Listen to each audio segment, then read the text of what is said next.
யார் இந்த சேவகன் ரகுபதி? சட்டத்துறை அமைச்சர். இவருக்கு திருமணமாகி சரோஜா என்ற மனைவியும் கவிதா என்ற மகளும் அண்ணாமலை ரகுபதி என்ற மகனும் உள்ளனர். அண்ணாமலை ரகுபதி மருத்துவ பட்டம் படித்திருக்கிறார். மகன் மகள் ஆகிய இருவருக்கும் திருமணம் நடந்து பேர குழந்தைகளும் இருக்கின்றன. மேலும் இவர் 1950ஆம் ஆண்டு ஜூலை மாதம் 30ஆம் தேதி பிறந்தவர். இவர் பள்ளி படிப்பை நச்சாந்துப்பட்டி ராமநாதன் செட்டியார் பள்ளியில் பயின்று மேற்படிப்பை புதுக்கோட்டை மாமன்னர் கல்லூரியில் இளம் அறிவியல் பட்டம் பெற்றார். இதனைத் தொடர்ந்து சட்டக்கல்லூரியில் சட்டம் படிப்பை முடித்து சட்டப்பணியில் புதுக்கோட்டை நீதிமன்றத்தில் செய்து வந்தார். இவர் இளம் வயதிலிருந்தே எம்ஜிஆர் மீது பற்று கொண்டு எம்ஜிஆரால் ஈர்க்கப்பட்டு அஇஅதிமுகவில் தன்னை இணைத்து கொண்டு கழக பணியாற்றி வந்தார். இவர் நாட்டுக்கோட்டை செட்டியார் சமுதாயத்தில் பிறந்தாலும் அனைத்து சமுதாயத்தினரையும் அனைவரையும் அரவணைத்து சென்று அனைத்து மக்களின் செல்வாக்கையும் பெற்றவர். இதனைத் தொடர்ந்து தமிழக முதலமைச்சர் புரட்சித் தலைவர் எம்ஜிஆர் அவர்கள் டிசம்பர் மாதம் 1987இல் உடல்நலக்குறைவால் காலமானார். இதனைத் தொடர்ந்து எம்ஜிஆரின் துணைவியார் ஜானகி அம்மாள் தற்காலிக முதலமைச்சரானார்.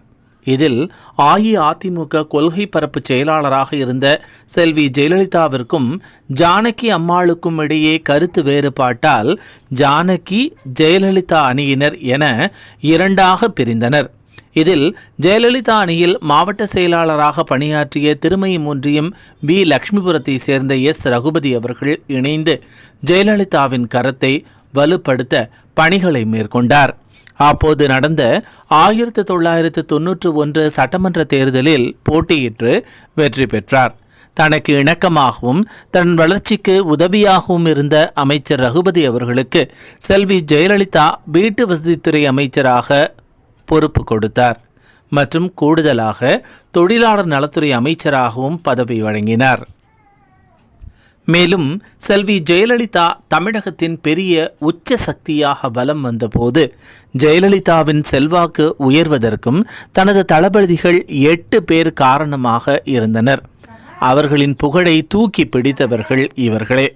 அதில் ஏவ வேலு, இரண்டாவதாக எஸ். ரகுபதி, ஈரோடு முத்துசாமி, அனிதா ராதாகிருஷ்ணன், ராஜ கண்ணப்பன், செந்தில் பாலாஜி, சேகர் பாபு உள்ளிட்டவர்களில் முக்கியமான 2வது இடத்தை பிடித்து செயல்பட்டவர். இவருக்கு புதுக்கோட்டை மாவட்ட செயலாளர் பதவியையும் வழங்கி அழகு பார்த்தார். இதனைத் தொடர்ந்து 1996இல் நடைபெற்ற சட்டமன்ற தேர்தலில் தமிழகம் முழுவதும் திமுக ரஜினிகாந்த் மூப்பனார் அலை வீசியதால் அஇஅதிமுக தோல்வி அடைந்தது. இந்த நிலையில் அமைச்சர் ரகுபதி அவர்கள் திருமயம் சட்டமன்ற தொகுதியில் போட்டியிட்டு தமாக வேட்பாளர் அரசம்பட்டி சின்னையாவிடம் தோல்வி அடைந்தார். இதில் அதிக பெரும்பான்மையான சீட்டுகளை வெற்றி பெற்ற திமுக அதிமுக முன்னாள் அமைச்சர்கள் மீது பல்வேறு வழக்குகளை தொடர்ந்து அவர்கள் சிறை சென்றனர். அப்போது ரகுபதி அவர்கள் மீதும் பல்வேறு வழக்குகள் தொடுக்கப்பட்டன. சட்ட ரீதியாக போராடி அதிலும் வெற்றி பெற்றார் இவர். இதனைத் தொடர்ந்து 2008இல் ஜெயலலிதா அவர்களுக்கும் மாவட்ட செயலாளராக இருந்த ரகுபதி அவர்களுக்கும் கருத்து வேறுபாடு ஏற்பட்டு வந்ததன் மூலம் கலைஞர் தலைமையில் திமுகவில் 1998இல் இணைந்தார். இணைந்த சில ஆண்டுகளிலேயே சட்டமன்ற தேர்தல் வர தேர்தலில் திருமயம் சட்டமன்ற தொகுதியிலேயே போட்டியிட்டு வெற்றி பெற்றார். அதனைத் தொடர்ந்து 2001இல் திமுக சார்பில் திருமயம் சட்டமன்ற உறுப்பினராக போட்டியிடுகிறார். அப்போதைய அதிமுக வேட்பாளரும் அதிமுக ஒன்றிய செயலாளராக இருந்த பரளி ராதாகிருஷ்ணனிடம் போட்டியிட்டு தோல்வி அடைந்தார். தொடர்ந்து நடைபெற்ற நாடாளுமன்ற தேர்தலில் கலைஞர் மீண்டும் 2004இல் நடைபெற்ற நாடாளுமன்ற தேர்தலில் புதுக்கோட்டை நாடாளுமன்ற திமுக வேட்பாளராக போட்டியிட வாய்ப்பளித்தார். புதுக்கோட்டை நாடாளுமன்ற தேர்தலில் போட்டியிட்டு வெற்றி பெற்றார். இதனைத் தொடர்ந்து அன்றைய மத்தியில் அமைந்த காங்கிரஸ் திமுக கூட்டணி ஆட்சியில் மத்தியில் சுற்றுச்சூழல் மற்றும் வனத்துறை இணையமைச்சராக அவர் பதவி வகித்தார். பின்பு உள்துறை இணையமைச்சராகவும் பதவி வகித்தார்.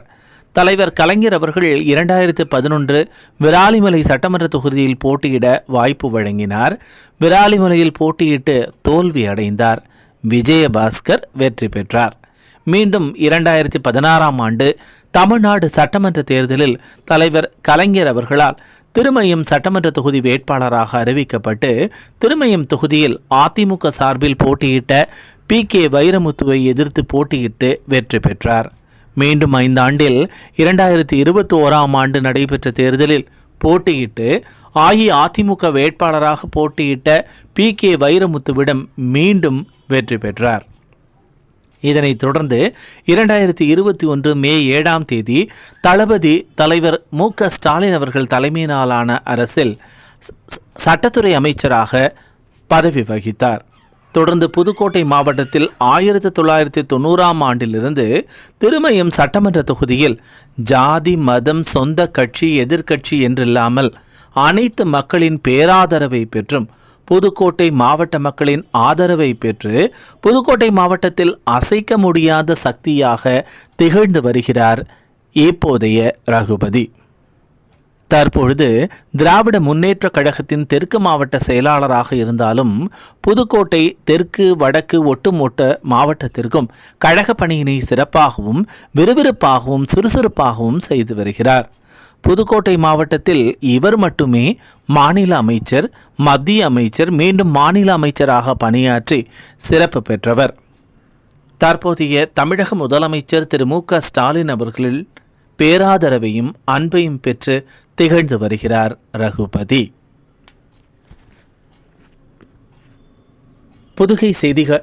புதுகை செய்திகளுக்காக அப்பாஸ் கான்.